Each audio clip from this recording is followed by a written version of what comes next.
রবিবার Agartala Galaxy Lions ক্লাবের উদ্যোগে মেহের কালীবাড়িতে এক বৃক্ষরোপণ কর্মসূচির আয়োজন। উপস্থিত ছিলেন মেয়র দীপক মজুমদার ও কর্পোরেটর ভাস্বতী দেববর্মা। বৃক্ষরোপণ কর্মসূচি প্রসঙ্গে মেয়র দীপক মজুমদার বলেন, সারা পৃথিবী সহ ভারতবর্ষে পরিবেশের ভারসাম্যকে রক্ষা করার জন্য বৃক্ষ করা অত্যন্ত প্রয়োজন। সরকারি এবং বেসরকারি তরফে সবাই দায়িত্ব নিয়ে যত্নবান হয়ে বৃক্ষরোপণ কর্মসূচি প্রতিপালন করছে। লায়ন্স ক্লাব গ্যালাক্সি শুধু বৃক্ষরোপণ নয়, সারা সব সময়ই সামাজিক কর্মকাণ্ডে যুক্ত থাকে। এই দিন মেহের কালীবাড়ির প্রাঙ্গণে লায়ন্স ক্লাব গ্যালাক্সির উদ্যোগে বৃক্ষরোপণ কর্মসূচির জন্য উদ্যোক্তাদের মেয়র ধন্যবাদ জানান। আমাদের সারা পৃথিবী, সারা ভারত, সারা রাজ্যে শহরেও আমাদের পরিবেশে রক্ষা করার জন্য, পরিবেশের ভারসাম্য রক্ষা করার জন্য বিশেষ করে বৃক্ষরোপণ অত্যন্ত প্রয়োজনীয়।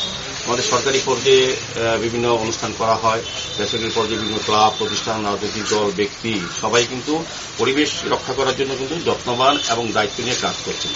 লায়ন্স ক্লাব, আগরতলা গ্যালাক্সিও বিভিন্ন সামাজিক কাজ, শুধু বৃক্ষরোপণ না, সমস্ত আমি অনেক প্রোগ্রাম তারা দেখেছি এবং অনেক প্রোগ্রাম সুযোগ হয়ে যাওয়ার যারা সমাজের বিভিন্ন স্তরে বিভিন্ন যে প্রয়োজনীয়তা আছে সেটা উপলব্ধি করে অনুধাবন করে তারা কাজ করবেন সমাজের বিভিন্ন স্তরে।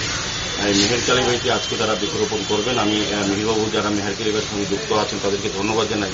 এই কাজ